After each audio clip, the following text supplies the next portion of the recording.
प्रश्नावली 3.5 प्रश्न क्रमांक दूसरा का पहला। इसमें अपन ने लिख लिया है दिए गए समीकरण, ये दो समीकरण दिए गए हैं। इसमें हमने जैसे चर को इस तरफ ले आते तो इस तरफ आके लिख लिया और इस समीकरण नंबर 1 नाम दे दिया। इसी तरह से अपन ने दूसरा समीकरण उतारा और इसमें भी ये जो 3a + b - 2 ये जो पूरा बराबर के इस तरफ था उसे पूरे को हम बराबर के इस तरफ ले आए। तो इनके आगे प्लस का चिन्ह था तो माइनस हो गया, इसके आगे प्लस था तो माइनस हो गया, इसके आगे माइनस था तो प्लस हो गया, पक्षांतर किया तो ठीक है। इस तरह से हमने समीकरण 1 और समीकरण 2 लिख लिए। इसके बाद अपन क्या करते हैं, यहाँ लिख लेते हैं a1 बराबर, है ना। तो a1 समीकरण 1 से निकालेंगे, a1 है अपना 2, a1 बराबर हो गया 2 और b1 बराबर हो गया 3 और c1 बराबर हो गया -7। क्लियर। इसी तरह से a2 b2 निकालेंगे समीकरण नंबर 2 से। तो यहाँ अपन लिख लेंगे a2 बराबर क्या है, x के बगल वाला, x के बगल में जो कुछ भी कोष्टक में लिखा है वो पूरा हो जाएगा। तो कोष्टक में लिखा है a - b, फिर b2 y के बगल में, जो कोष्टक में लिखा है पूरा, b2 बराबर हो गया a + b। क्लियर। ऐसे c2 बराबर कितना हो जाएगा, जो कुछ बचा है, जो कुछ बचा रहता है वो पूरा c2 होता है। तो यहां से लेके -3a -b और +2 ये पूरा हो जाएगा c2। क्लियर। इस तरह से अपन ने a1 b1 c1 a2 b2 c2 के मान निकाल लिए। अब उसमें देखो एक शर्त दे रहे हैं। शर्त क्या दे रहे हैं कि अपरिमित रूप से अनेक हल के लिए। तो अपरिमित रूप से अनेक हल के लिए अपन क्या करेंगे, यहाँ लिख लेंगे, उसे लिखना है अपन, है ना। अपरिमित रूप से अनेक हल के लिए, अपरिमित रूप से अनेक हल के लिए क्या होता है। तो अपरिमित रूप से अनेक हल की जो शर्त होती है उसे लगाना है, क्योंकि वो इसमें देखो प्रश्न में दे रहे हैं तो उसी को लगाना है अपने, आ रहा ना समझ में। तो अपन यहाँ लिखना है a1/a2 बराबर b1/b2 बराबर c1/c2।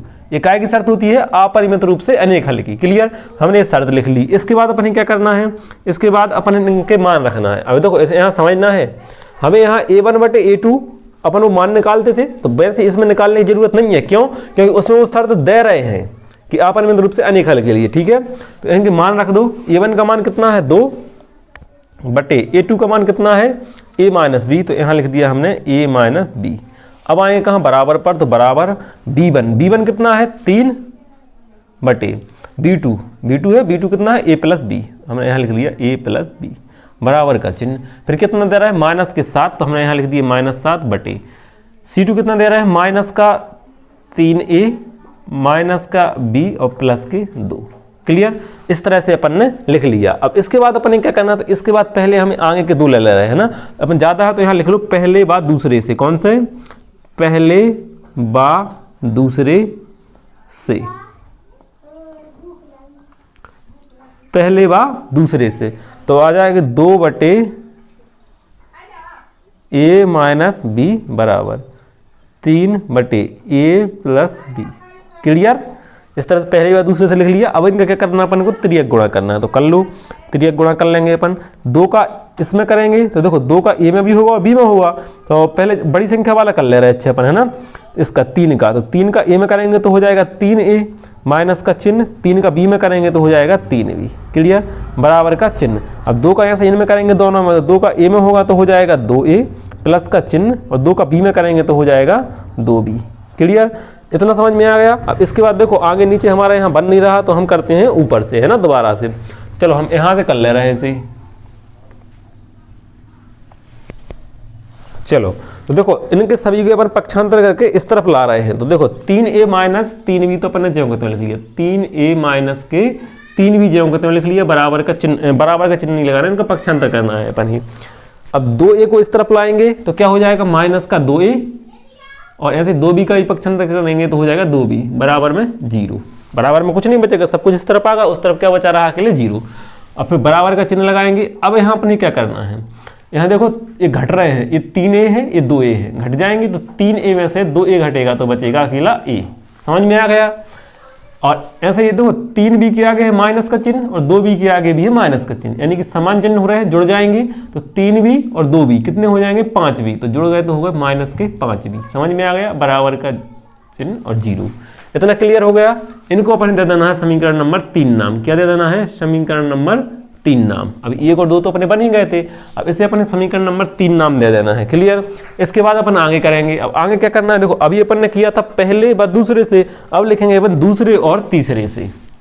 तो यहां लिख दो दूसरे व तीसरे से, दूसरे व तीसरे से। तो दूसरे व तीसरे से कर लो। दूसरा क्या है? दूसरा है 3/a plus B, 3/a plus B बराबर, और यहां है देखो माइनस से माइनस तो कैंसिल हो ही जाएगा, तो इसे तो काट दो, है ना।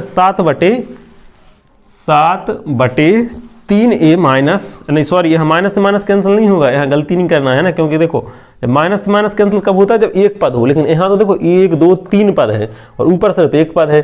तो जब ऊपर भी एक पद होना चाहिए, नीचे भी एक पद होना चाहिए, तो यहाँ माइनस से माइनस कैंसिल नहीं होगा, तो अपन लिखना पड़ेगा माइनस के 7 और बटे माइनस के 3, माइनस के 7 बटे माइनस के 3a माइनस का b और प्लस का 2। ये अपन ने यहाँ से लिख लिया। अब अपन क्या करेंगे? इनका देखो कैंची गुणा कर लेंगे। देखो पहले अपन इसका गुणा कर ले रहे हैं माइनस के 3 त्रिका 9 का, है ना। तो बराबर का चिन्ह 3 का इसमें गुणा किया तो माइनस के 9। क्लियर? इसके बाद में क्या होगा? इसका माइनस के 3 त्रिका 9 हो गए, और माइनस के इसका 3 का गुणा इनमें, इसमें करना, इसमें करना, इसमें करना। तो 3 का b में होगा तो कितना हो जाएगा? माइनस के 3b प्लस का चिन्ह। अब 3 का 2 में भी होगा तो 3 दूनी 6। समझ में आ गया? 3 का गुणा इसमें किया, इसमें किया और इसमें भी किया। अब कहाँ पहुँचते हैं? बराबर के चिन्ह पे। अब -7 का गुणा ए में करेंगे और इसमें भी करेंगे। तो -7 का गुणा पहले जब अपन ए में करेंगे तो हो जाएगा माइनस का 7a, और प्लस और माइनस का गुणा करेंगे तो हो जाएगा माइनस, और 7 का b में करेंगे गुणा तो हो जाएगा 7b। इतना समझ में आ गया? अब क्या करेंगे अपन? उनका इन दोनों का अपन इस तरफ कर देंगे पक्षांतर। तो इस तरफ के तो हमने एजेम को तो लिख दे रहे हैं माइनस के 9a माइनस के 3b। देखो अचर है, अचर को हम उस तरफ ले जा रहे हैं और बाकी इन दोनों को इस तरफ ले जा रहे हैं। माइनस के हैं तो यहाँ प्लस के 7a हो जाएगा, और ये भी माइनस का तो यहाँ भी प्लस का 7b हो जाएगा। बराबर का चिन्ह, अचर राशि है, इसे अपन उस तरफ ले जा रहे हैं, तो ये हो जाएगी माइनस के 6। क्लियर? समझ में आ गया इतना? अब अपन क्या करेंगे? यहाँ से देखो 9a और 7a असमान चिन्ह हो रहे हैं तो घट जाएंगे। 9a में से 7a जाएंगे तो बचेंगे माइनस के 2a। क्लियर? ऐसे 3b के आगे है माइनस और 7b के आगे है प्लस, ये भी असमान चिन्ह हो रहा है तो ये भी घट जाएंगे। तो 7b में से 3b जाएंगे तो बचेंगे प्लस के 4b। समझ में आ गया इतना? बराबर का चिन्ह और -6 ज्यों करते हो। अब इसमें अपन देखो आगे माइनस नहीं आना चाहिए, चाहे आगे माइनस आ रहा है कोई दिक्कत नहीं है, सिर्फ पूरे समीकरण में 2 से भाग दे दो। क्या करो? पूरे समीकरण में 2 से भाग देने पर, तो पूरे समीकरण में अपन 2 से भाग देंगे तो यहाँ क्या बचे रहेगा? माइनस का a प्लस का 2b और बराबर का माइनस के 3। इतना समझ में आ गया? पूरे समीकरण में अपन ने कितने से? 2 से भाग दे दिया। अब अपन क्या करेंगे यहाँ पर? तो देखो अब अपन लिखते हैं, देखो समीकरण नंबर a अगला बन गया, ये 3 था, a बन गया अपना 4। अब अपन लिखेंगे समीकरण 3 व 4 से। क्या लिखना है यहाँ पर? समीकरण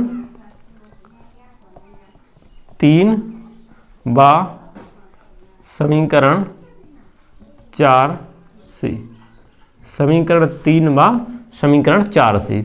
तो समीकरण 3 को लिख लो। समीकरण 3 अपना है a - 5b बराबर 0, तो अपन ने यहाँ लिख दिया a - 5b बराबर 0, और समीकरण नंबर 4 ये है माइनस का a प्लस का 2b बराबर -3।